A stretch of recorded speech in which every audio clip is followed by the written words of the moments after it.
Советник главы Офиса президента Украины Сергей Куницын заявил, что если президент России официально обратится с просьбой к украинскому руководству подать Днепровскую воду в аннексированный Крым, официальный Киев мог бы рассмотреть такую просьбу. Об этом Куницын заявил в эфире программы «Свобода слова» Савика Шустера. Тем временем подконтрольные России чиновники Крыма подсчитали, что накопленных водохранилищами полуострова запасов воды хватит на 8 месяцев. Что стоит за заявлениями советника главы Офиса президента Украины о Днепровской воде для Крыма? Какие реакции вызвало выступление Сергея Куницына? И ощутят ли российские туристы в Крыму в этом году проблемы с водой? Об этом и не только будем говорить в нашем эфире. Это Елена Римовская. Добрый вечер. Тема дня. Начну традиционно с того, что напомню, мы работаем в прямом эфире с понедельника по пятницу каждый день с 8 до 9 утра и с 18 до 19 вечера. Это значит, что в эти промежутки времени, когда мы работаем в прямом эфире, у вас есть возможность к нам в прямой эфир позвонить 8 800 10 06 926. Это бесплатный номер для звонков из Крыма и Севастополя. А 044 490 29 05 – это номер телефона для звонков с материковой части Украины. Кроме того, вы можете не только слушать нас на средних FM-волнах, а также заходите на YouTube-канал Крым Реалии или на Facebook-страницу Крым Реалии. Там есть чаты под трансляцией. Вы можете оставлять свои вопросы, комментарии прямо под нашими трансляциями. Итак, 23 апреля в эфире программы «Свобода слова» Савика Шустера на телеканале «Украина» обсуждались вопросы, связанные с активизацией российских войск в западном и южном военных округах России, сворачивание вот этой внезапной проверки, как ее называл министр обороны России Сергей Шойгу, а также обстановку на Донбассе и в Крыму. Среди выступающих был и Сергей Куницын, это бывший глава Совмина Автономной Республики Крым, нынче, в частности, советник главы Офиса президента Украины. Давайте послушаем, что он сказал. Его выступление касалось и вопроса подачи Днепровской воды в Крым. Моя политическая карьера сложилась таким образом, что я достаточно хорошо знаю Путина лично и его окружение. Когда я был премьером и губернатором, много раз приезжал в Крым, я имел возможность с ним общаться, беседовать. И я считаю, что вот эти действия, да, сейчас многие говорят, из-за того, что Украина хочет в НАТО вступить, они тут начали войсками, оружием бряцать. Это все ерунда. На мой взгляд, это не поэтому. Посмотрите, что за последнее время, если взять с 2014 года, особенно последний год-два, что выиграл Путин? Ничего. Беларусь чуть не потерял. Карабах отдал Азербайджану, армян не поддержал. Навальный, Хабаровск. И самое одно и главное, Крымская платформа. Снимаю шляпу перед Зеленским. Я 7 лет говорил о том, чтобы создать такую платформу. А Путин – это человек, который личные обиды не прощает. В том числе решение СНБО. 3 канала особо не интересовали. А национализация трубопроводов – это другая история. Это уже ближе к личному. Почему воду в Крым давать не надо? Я никогда не говорил, ее надо давать. Я говорил о том, что надо заставить их. Они, кстати, не национализировали Северо-Крымский канал. Он принадлежит Украине. И ко мне 3 года назад приезжали оттуда гонцы и говорили, мы готовы 2 миллиарда вложить, чтобы восстановить канал, а я его после Афгана строил, главным инженером завода ЖБИ, управления Крымского знаю, какое-то 430 километров основной сети и 10 тысяч километров. Воды в Крыму нет, взять ее неоткуда, никаким путем. Я, как крымчанин, я хочу, чтобы мой родной Крым вернулся. Мне мать не дали похоронить, потому что я укроп 3 года назад. Как я могу к этим относиться людям, да? Но я знаю, что Крым умирает, он превращается в пустыню, солевые бури, заболевания. Вспомните, что было на титановом заводе 2 года назад. Это из-за отсутствия воды, чтобы разбавлять кислотонакопители. Если мы хотим вернуть Крым, то мы хотим вернуть убитую пустыню. Они предлагали, мы возьмем в аренду у вас, мы отремонтируем, восстановим все насосные станции, покупать по мировым ценам будем, и половину прибыли отдавать. И еще какие вы хотите обсудить вопросы, ТВЛ, Донбасс и так далее. Разве это не Джокер? Здесь надо очень правильно. И самое главное, мы должны заставить Путина, Украина, проси воду. Для него это унизительно. И вы считаете, что воду надо продавать? Я считаю, что пусть Путин просит, а потом украинское руководство рассмотрит. Это был Сергей Куницын в эфире «Свободы слова» Савика Шустера. Сразу тогда же в эфире этой программы выступление Сергея Куницына спровоцировало реакцию, в частности, министра по вопросам реинтеграции временно оккупированных территорий Украины Алексея Резникова. Давайте послушаем фрагмент. Не можна ніякому разі надіятися, що Путін нам щось буде просити. І це не має бути нашою метою. Нехай він живе в своїй країні, займається своїм народом. Нас не цікавить. Але поїти російських солдат, які здійснюють окупацію, це все одно, що давати або продавати їм набої, якими вони нас будуть завтра вбивати. Хлопці, це абсолютний нонсенс. Хлопці, там 2,5 мільйона не солдат. Там для цивільного населення води вистачає. Это был Алексей Резников, министр по вопросам реинтеграции временно оккупированных территорий Украины. Выступление Сергея Куницына, с которого мы начали, спровоцировало уже в социальных сетях возмущение некоторых активистов и политиков из Крыма, вынужденных переселенцев. Я тут имею в виду активиста Крымского Евромайдана Андрея Щекуна, бывшего вице-премьера Автономной Республики Крым и бывшего депутата Верховной Рады Автономной Республики Крым Андрея Сенченко, главу Меджлиса крымско-татарского народа Рифата Чубарова.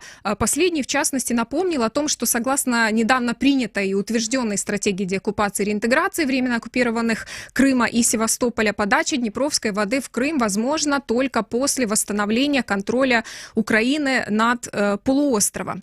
И мы решили в связи с тем, что вот это выступление Сергея Куницына спровоцировало такие дискуссии, в частности в социальных сетях, мы решили пригласить Сергея Владимировича к нам в эфир поучаствовать и, в частности, объяснить, что он имел в виду. Сергей Куницын, советник главы Офиса президента Украины, бывший председатель Совета министров Автономной Республики Крым, с нами на прямой связи. Сергей Владимирович, добрый вечер. Добрый. Смотрите, объясните нам, пожалуйста, то есть вы выступаете за продажу днепровской воды в Крым, если, предположим, президент России Владимир Путин попросит Украину рассмотреть такой вариант? Ну, смотрите, во-первых, я руководил Крымом 10 лет, я знаю водный баланс Крыма, я знаю, что происходит, я знаю, что там катастрофическая ситуация, особенно степной северный Крым, особенно там, где химические заводы находятся. Там соленые озера повысыхали, там русло каналов все разрушено, там солевые бури, что 2 года назад на Титане было, это нам звоночек, что может произойти, катастрофа вообще экологическая. Я голосовал в 2014 году за то, чтобы воду туда не давать, потому что я понимал, что электроэнергию они дадут с Кубани, что они и сделали, потому что в Крыму, собственно, электроэнергии 15%. Что газ они мощности Черноморнефтегаза развернут и с Кубани подадут. Но я понимал, что воду они не дадут, ее там просто физически нет. Но когда вице-премьер-министр, профессиональный человек, рассказывает басни про то, что будем давать воду каким-то военным, но надо хотя бы немножко демографическую ситуацию знать. 2,5 миллиона человек там живет.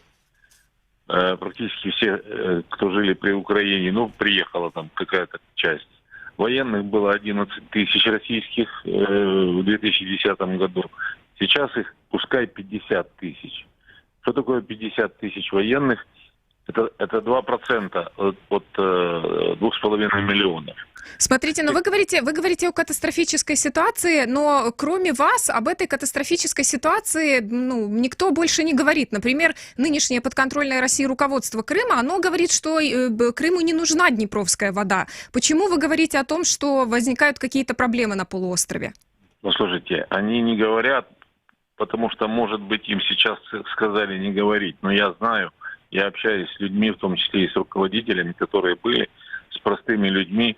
У меня недавно приезжал мой друг оттуда, когда мне люди рассказывают, что вода там 2 часа утром, 2 часа вечером, что набирают полную ванную за ночь воды, всю черную и грязную, да, что они построили Шойгу с Аксеновым 2 60-миллиметровых трубопровода с Тайганского водохранилища, в котором тоже нет воды, 2 такие бзюшки трубы, да, и как бы, которые не решат вообще никакие проблемы, то я руководствуюсь не тем, что говорит Аксенов. Я привожу другой пример. У нас с 2014 года идет война с Российской Федерацией. Но все наши президенты, премьеры, тем не менее, обращались к Путину тому же по природному газу. И мы знаем, что мы покупаем их природный газ. Если там даже через хитрые схемы, через Словакию, через Швейцарию, покупаем дороже, потому что типа транзит, но у нас его нет. Но мы у агрессора покупаем то, чего у нас нет. Покупаем. И никто не кричит, что этого не надо делать, потому что все понимают, что природного газа в нашей стране добычи не хватает даже для того, чтобы бытовые потребности страны определить. Сергей Владимирович, я этот ваш аргумент слышала. Я все же вернусь вот к вопросу, связанному с водой, учитывая то, в частности, о чем вы сказали, и то, какие заявления мы слышим со стороны крымского руководства, пусть они, как вы говорите, не совсем соответствуют действительности.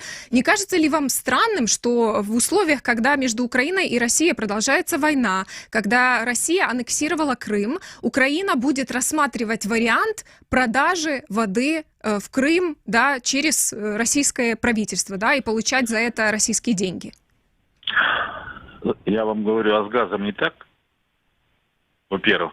Ну так же, точно так же, только еще больших объемов. Потому что у нас нет этого продукта. Вы что считаете, что я хочу поддержать российскую армию? Я им никогда не прощу, что мне мать похоронить не дали туда. Я их просто ненавижу. Но я... как тот же Рифат. Мы хотим, чтобы это возвращение Крыма произошло как можно быстрее. Я у вас уточню вот такой момент, потому что, мне кажется, это очень важный момент. Вот то, о чем вы сказали в гостях у Савика Шустера, это ваше личное мнение или это сценарий, который вы, например, обсуждали с главой Офиса президента Андреем Ермаком? Нет, я не обсуждал. Я президенту год назад говорил просто, что нужно обратить внимание на Каховку и на Каховские шлюзы. Потому что русские могут пойти штурмом туда. Когда у них критическая будет ситуация, а воды в Крыму было на несколько месяцев, они могут пойти.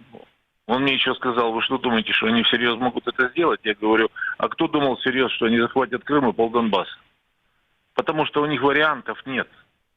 И бряцание в том числе оружием, это механизм давления в том числе и на водную проблему. И, конечно, они страшный удар получили, когда, наконец-то, Зеленский, первый президент, который создал Крымскую платформу.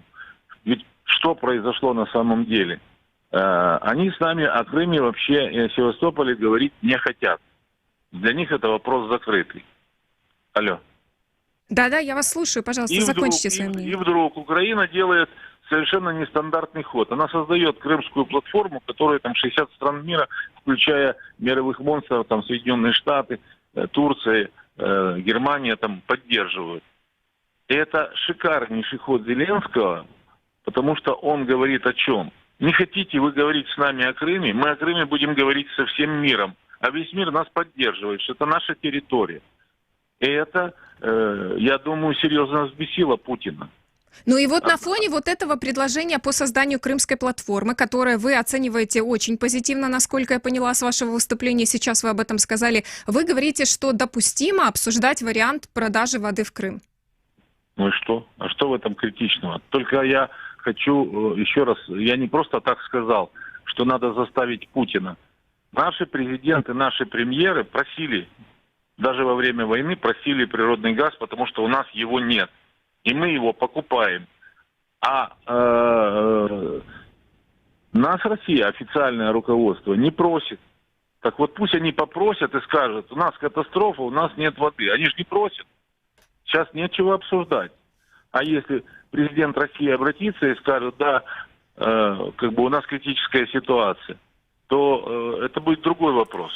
Сергей Владимирович, я вас попрошу оставаться с нами на линии, потому что к нам в эфир подключается Рифат Чубаров, глава Меджлиса крымско-татарского народа. Он был одним из критиков вашего выступления в пятницу вечером. Попрошу остаться с нами на линии, чтобы вы могли отреагировать на то, что скажет Рифат Ага. Рифат Ага, добрый вечер. Добрый. Мне интересно услышать ваши аргументы. Вы слышали, что сказал Сергей Владимирович Куницын, да, вот его позиция по тому, почему реально рассматривать такой вариант. Почему, по вашему мнению, этот вариант недопустим? Вы знаете, при всем моем уважении Сергею Владимировичу, многие его доводы, ну, как в известной нашей пословице, в Киеве дядька, а в огороде бузина. Я не приемлю очень многие аргументы, которые им сейчас приводились для того, чтобы, аргументировать свою позицию о необходимости поставки воды. Я не знаю премьер-министров или президентов, которые умоляли Россию поставлять газ. Но я знаю Россию, которая с нами воюет, и для того, чтобы ей постоянно пополнять свои финансовые запасы, она готова черту продавать этот газ, лишь бы пополнять свои финансы. И в этой части Украина так покупает в России газ или какими-то обходными схемами, но не через какие-то особые просьбы к России. Но дело даже не в этом. Газ добывается на территории, собственно, самой Российской Федерации, хотя можно сказать, что какая-то часть добывается на нашей территории и смешивается, но это теоретически с тем газом, который мы покупаем, с российским газом. А воду предлагается поставлять на нашу оккупированную Российской Федерацией территорию. Сергей Владимирович просто, или лукавит, или он просто не осознает, что таким как раз образом и размывается принцип суверенности на той или иной оккупированной территории, когда государство, у кого территорию оккупировали, вступает в особые отношения с оккупантом и этим уступает свой суверенитет над территорией. Один вариант. Еще одно. Но мы же понимаем, что Россия очень спешно заселяет Крым своими гражданами. Воды не хватает для российских колонистов. Точка. Для Крыма, для потребностей людей, конечно, не для таких объемах аграрного хозяйствования, там рис выращивать и тому подобное. Да, действительно, воды не хватает. Но воды для бытовых нужд и для питья в Крыму достаточно. Пусть они ее добывают, экономят, но не переселяют людей. Сегодня Сергей Владимирович предлагает туда подавать нам воду, чтобы российские оккупанты укреплялись на захваченной ими территории и тем самым увеличить их шансы в их попытках добиться от международного сообщества признания аннексии. То, что сейчас никто не признает, потому что дополнительные ресурсы природные, в том числе и вода, для русских оккупантов это возможность укрепляться в Крыму. Но если бы только это, переселяя туда людей, извините меня, русских граждан, они вытесняют крымских татар. Мы это уже пережили при Сталине. Там, правда, методы были совершенно другие. Сергей Владимирович практически говорит, давайте мы им дадим воду, они переселят еще 200-300 тысяч русских, и таким образом мы вообще оттуда вытесним крымских татар. Я извиняюсь, Сергей Владимирович сейчас, конечно, будет говорить и будет даже возмущаться, что я настолько, как бы ему кажется, упрощаю, но я не упрощаю. Сегодня вода – это есть оружие, которое мы можем заставить российских оккупантов каким-то образом одуматься или, по крайней мере, приступить к действиям, которые нам дадут надежду на освобождение Крыма, или же, благодаря этому оружию, российские оккупанты пойдут дальше на Украину. Есть еще много других моментов, давайте я на все отвечать не буду, но... Да, я вас попрошу оставаться с нами на линии, потому что мне кажется важно, чтобы на ваше замечание ответил Сергей Куницын, который остается, я надеюсь, с нами на прямой телефонной связи. Сергей Владимирович, если вам что ответить Рифату Чубарову? Знаете, мы с Рифатом старые друзья, и если он даже меня в чем-то критикует, а я его в чем-то, это вовсе не означает, что это влияет на наши отношения. Я спокойно все это воспринимаю. Но мы можем, знаете, договориться до того, что Днепр начинается вообще-то в Российской Федерации, если говорить о ресурсах, да, там газ добывается в Российской Федерации. Разные же существуют мнения, да, там кто-то говорит, что чуть ли не обводной канал построить вокруг Украины для подачи. Всякие существуют мнения.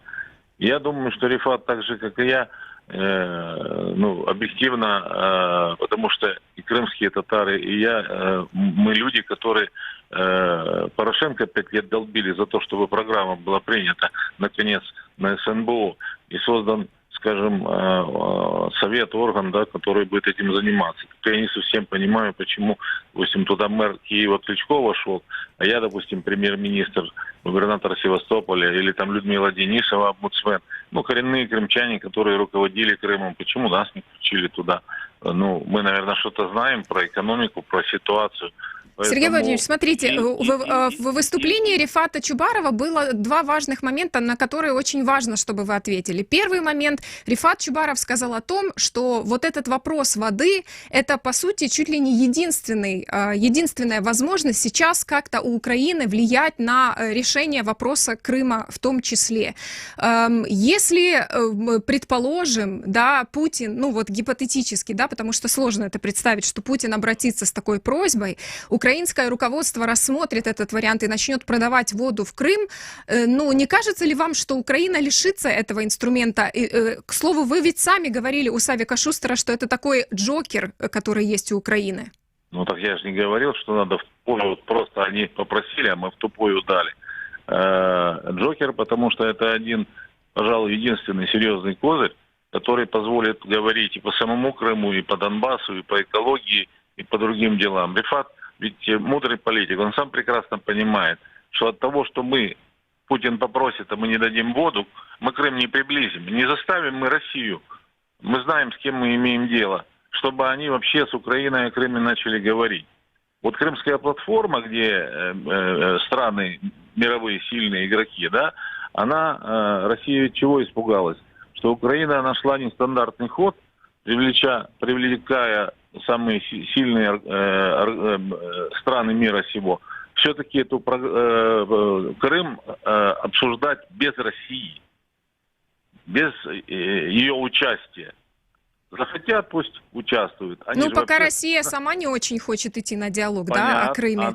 Да. А платформа позволяет международному сообществу не забывать Крым и говорить на международном уровне, и делать определенные дипломатические действия, ну, потому что, ну, военным путем мы этого не добьемся. Ну, никакая война, армия у нас уже гораздо сильнее, но победы мы не одержим, будут потери страшные с двух сторон. А давайте по другому варианту пойдем, зная, с кем мы имеем дело. А если вот завтра у них вообще будет критическая ситуация, и они пойдут штурмом на Каховские шлюзы, им же Херсон не нужен. Что мы будем делать тогда? О чем мы будем тогда говорить? А я знаю, что они на это способны. Сергей Владимирович, я вас попрошу оставаться с нами на линии. Есть еще один вопрос, к которому я хочу вернуться. Я напомню, что с нами на прямой связи также глава Меджлиса крымско-татарского народа Рифат Чубаров. Рифат ага, хотела у вас спросить вот в связи с еще одним фрагментом выступления Сергея Куницына, и вы об этом упомянули. Сергей Куницын говорит о том, что воды в Крыму не хватает непосредственно крымчанам, что есть определенная опасность, например, на севере Крыма. Я же знаю, что Меджлис крымско-татарского народа настаивает на том, в принципе, как и, например, представительство президента Украины в Автономной Республике Крым, что воды в Крыму для населения достаточно. Может ли быть такое, что у вас как-то различаются вот эти данные? Слушайте, смотрите, я даже не знаю, какие здесь привести примеры. Смотря, опять же, кто какую применяет, методику, что ли, вот в своих рассуждениях. Если говорить о том, что мы хотим, чтобы титановый завод продолжал работать с его экологически опасным производством, крайне несовершенным, что ему нужны большие озера, куда надо сливать Днепровскую воду, чтобы не было там испарения, выпарения ядовитых веществ, то, конечно, тогда им надо поставлять воду. Но мы можем сказать российским оккупантам: убирайте оттуда экологически опасное производство, закройте его, и у вас на этой территории, пока вы ее контролируете, будет все нормально. Но тогда мне Сергей Владимирович, наверное, скажет: а где будут работать эти люди, которые живут, допустим, в городе Армянске? Меня в этой ситуации, когда наша территория оккупирована, заботит только лишь одно: пусть это будет головной болью русских оккупантов. Пусть они думают, а эти люди пусть спрашивают у них. И я здесь не провожу никакой разницы между национальностью этих людей, которые действительно выживают в очень трудных условиях в оккупированном Крыму. И второе. Слушайте, наша задача удорожить максимально для оккупанта содержание Крыма. слово ключевое – удорожить.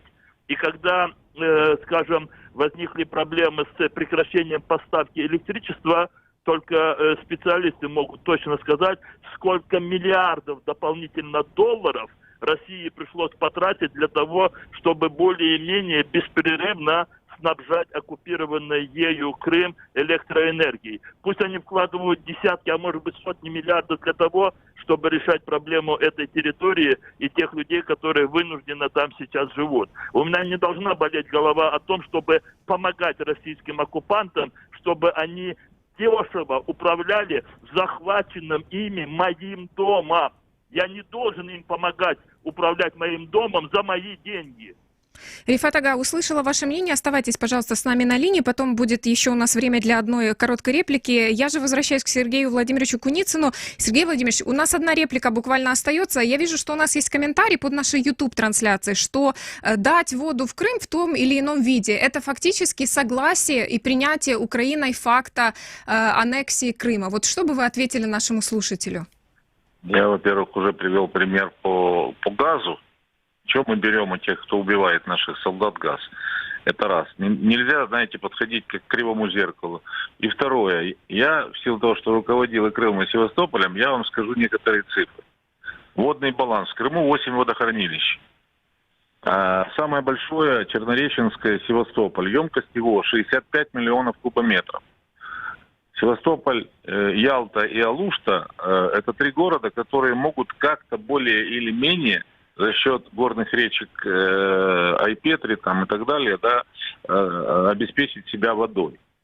Сейчас, чтобы вы понимали, да, общая емкость водохранилищ, всех водохранилищ Крыма, которые в основном питались за счет Северокрымского канала, если мне память не изменяет, где-то в районе 300 миллионов кубометров воды. На сегодняшний день воды в Крыму 35 миллионов. Это на весь Крым половина Чернореченского водохранилища. Это не катастрофа. Я отношусь к тем, кто его захватил, с такой же ненавистью, как и Рифат. Но я знаю, что происходит, как человек, который строил этот канал, который руководил Крымом, да, который там фактически вырос и стал политиком. Неужели кто-то сомневается в моем патриотизме? Да, и Майдан, и Афган, и АТО, и все остальное. Но Крым умирает, и не только степной Крым. Керчь и Феодосия не могут жить без Днепровской воды. Там 2 водохранилища. Район Джанкоя, Красногвардейского. Я не говорю даже про сельское хозяйство. Армянск получает воду с подземного хранилища с Херсонской территории. Красноперекопск с Воронцовских с 30 скважин, которые уже пить эту воду невозможно, она соленая. Все остальное, за исключением Севастополя, Алушты и Ялты, это была Днепровская вода. Запасов пресной воды в Крыму недаром Косыгин с Хрущевым построили канал. Потому что к ним пришли люди, которых вместо выселенных крымских татар завшивленные все и грязные, стали орать Хрущеву. Я читал, как выселяли крымских татар первоисточники из архивов, и как потом скандал какой был, да, и как Украина не хотела принимать вообще Крым, и Компартия, первый секретарь, они сказали, мы все были оккупированы фашистами, мы только республику восстанавливаем, нахрен тут Крым нам нужен. И он только решением ЦК КПСС заставили Украину забрать Крым. Поэтому там, все, надо руководствоваться, помимо всего, языком цифр. Там действительно критическая ситуация. Я поняла ваше мнение, спасибо. Я не спасаю ни Путина, ни всех этих захватчиков. Я просто думаю о том, в каком состоянии мы Крым вернем, и сколько сотен миллиардов надо будет вложить в том, чтобы его остановить вообще. Поняла. Спасибо вам. Это был Сергей Куницын, советник главы Офиса президента Украины, бывший председатель Совета министров Автономной Республики Крым. Напомню, что мы пригласили Сергея Куницына к нам в эфир после его выступления на ток-шоу «Свобода слова» Савика Шустера, где Сергей Владимирович, в частности, сказал примерно следующее, что если Путин попросит украинское руководство дать Днепровскую воду в Крым, то украинское руководство могло бы рассмотреть вот эту просьбу. А с нами остается на прямой линии глава Меджлиса крымско-татарского народа Рифат Чубаров. Рифат ага, один вопрос еще к вам. Вот у нас есть один из комментаторов под YouTube-трансляцией, который пишет, что он в какой-то степени понимает аргументы Сергея Куницына, и вот далее приведу цитату. Если в Крыму возникнет катастрофическая ситуация, то он, я так понимаю, президент России Путин, может пойти и войной на Украину. Вот как вы считаете, сохраняются ли такие риски, и насколько это существенный аргумент для того, чтобы рассматривать варианты пойти на уступки? Вы знаете, такие аргументы, они абсолютно не обоснованы в той ситуации, в которой мы находимся. Если завтра не будет воды, и Путин может пойти, и это может послужить причиной, что Путин дальше пошел войной на материковую часть территории Украины, то послезавтра возникнет вторая причина. А еще через 2 недели возникнет третья причина. И Путин будет максимально находить, Путин или другие правители России, будут находить причины, которые им как бы дают право совершать агрессию против своих соседей, скажем, против Украины. Это первое. Второе. Даже если на минуточку прислушаться то, что говорит Сергей Куницын, Крым умирает и Крым убивают, то тогда надо же честно сказать причину, по которой это происходит. А причина, она одна. Российская оккупация. И вместо того, чтобы нам здесь все вместе искать причину, которая и устранить ее, чтобы Крым как территория не опустошалась и другие бедствия экологически не совершались, надо устранить главную причину. Вот об этом надо говорить. Сергей Владимирович пытается помочь российским оккупантам еще более укрепиться на этой территории, у них будут возникать новые аппетиты и, соответственно, потом удовлетворять их. И самое последнее. Вы знаете, часть таких аргументов я слышал тогда, когда мы добились, чтобы прекратилась поставка электроэнергии. Возможно, когда-нибудь я в деталях напишу, как нам пытались здесь выкручивать руки, как потом приезжали представители некоторых европейских правительств, чтобы попытаться нас шантажировать тем, что мы будем виновны в совершении некой гуманитарной катастрофы в Крыму. А в итоге кончилось тем, что Москва отобрала от своих других нужд несколько миллиардов долларов и нашла дополнительные энергоресурсы. Я уверяю вас, и на этом я хотел бы закончить. Я думаю, что в мире существуют десятки способов нахождения чистой питьевой воды, в том числе и через переработку морской воды. Но это стоит фантастически дорого. Фантастически дорого. Это может быть даже разорить Россию. Но Россия оккупировала нашу территорию. Пусть выкладывают деньги, пусть ходят без портков, но чтобы Крым для них был неподъемным. И он будет таким. Крым для России неподъемен, и Крым потащит Россию к развалу. Поняла ваше мнение. Спасибо. Это был Рифат Чубаров, глава Меджлиса крымско-татарского народа. Была у нас возможность одновременно послушать и Сергея Куницына, и Рифата Чубарова касательно вот этого такого гипотетического предположения, вот стоит или не стоит Украине рассматривать такой вариант, если президент России Владимир Путин лично обратится с просьбой дать Днепровскую воду в аннексированный Крым. Но тут стоит напомнить вот тот момент, о котором упомянул Рифат Чубаров, что есть способы добычи воды, но они очень дорогие. Я напомню, что после того, как в прошлом году, по крайней мере, по заявлениям подконтрольных России чиновников Крыма, ситуация с водой в Крыму обострилась, начали вводить графики подачи воды, мы слышали уже несколько вариантов решения проблемы со стороны как российских чиновников из Москвы, так и подконтрольных России чиновников из Крыма в том числе. Чем занимается уже сейчас? Уже сейчас бурят новые скважины. Два потенциальных варианта, которые обсуждали на уровне руководства Крыма и руководства руководства России.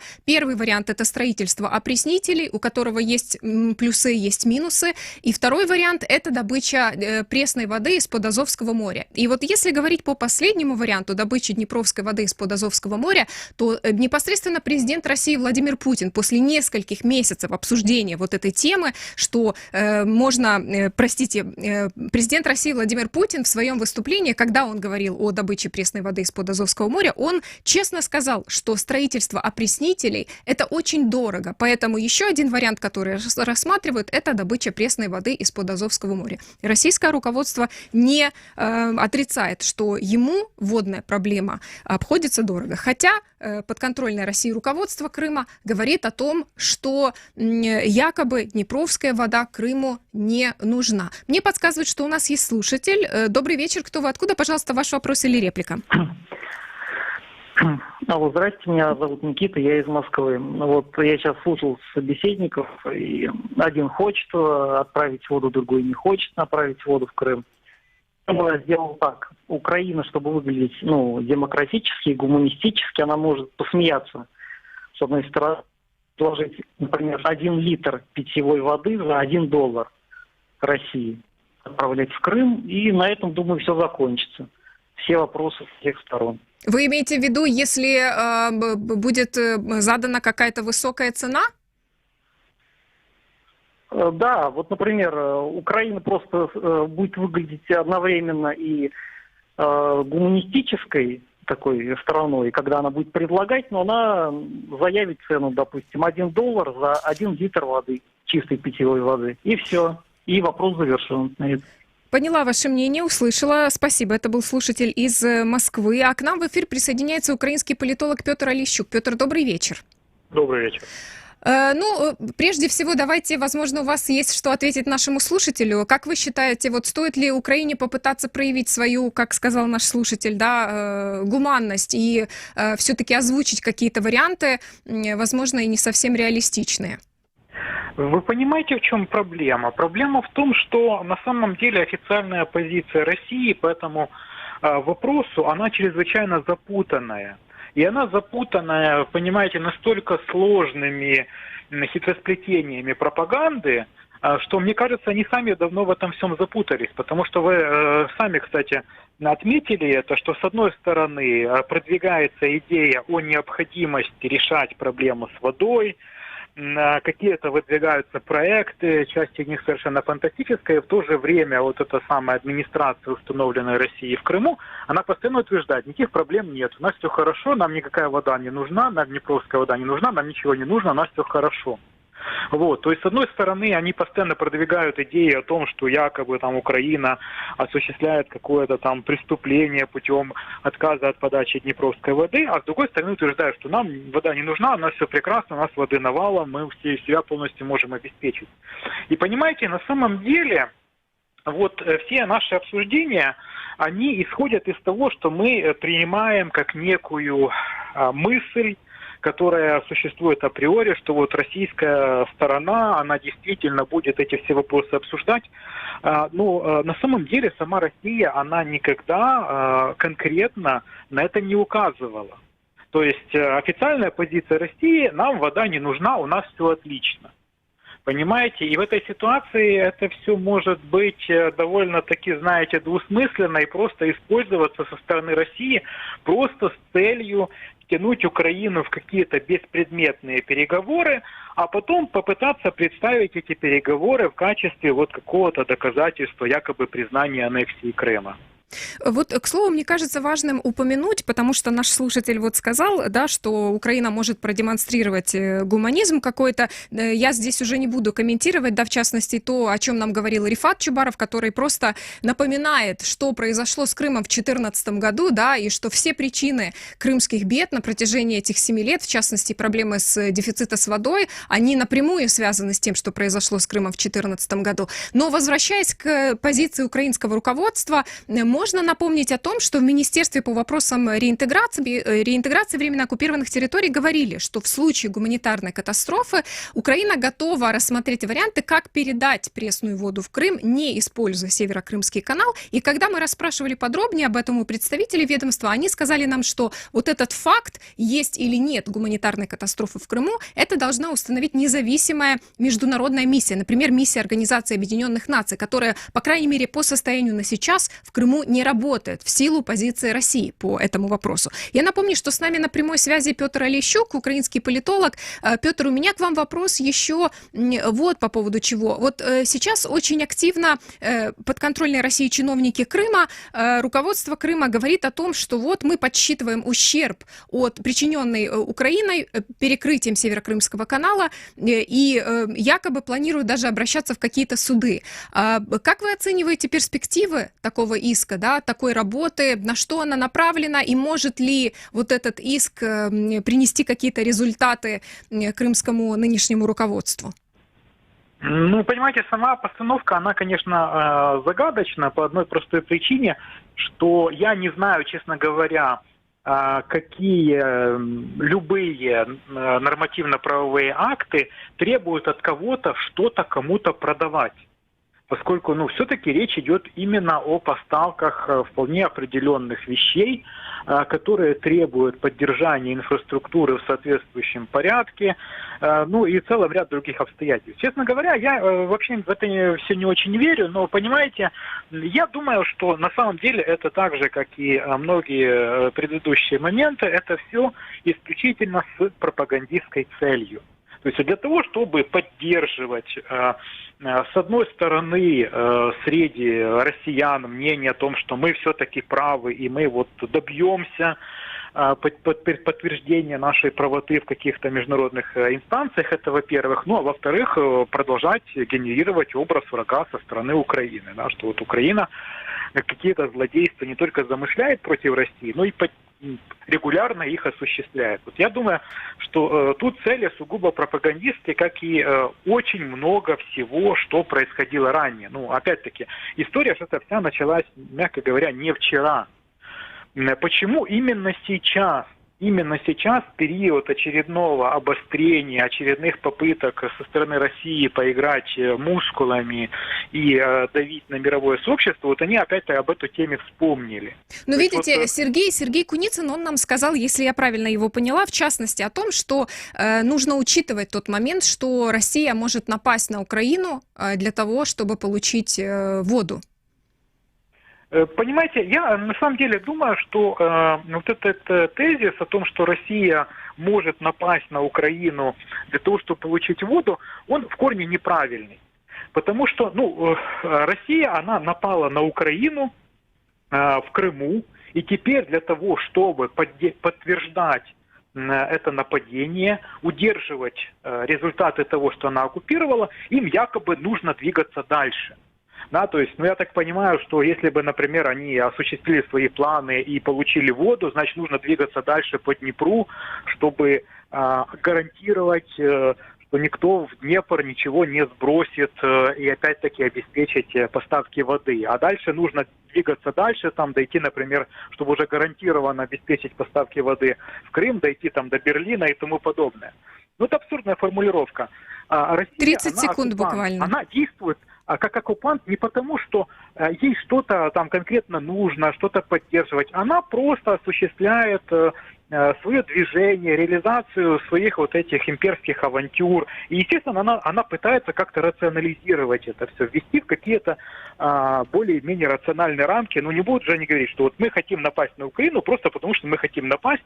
Нам нужен внешний враг, нам нужен враг, на которого мы будем изливать народный гнев, народное недовольство вовне, а не чтобы оно накапливалось внутри. Вот я, собственно, на это так смотрю. Я поняла ваше мнение, спасибо вам большое. Это был украинский политолог Петр Олещук. Успевая буквально еще несколько важных новостей в рамках этой темы озвучить, что прозвучало 26 апреля со стороны подконтрольного России крымского правительства такая информация, что нынешнее состояние водохранилищ на полуострове якобы вот этих запасов хватит еще на 8 месяцев.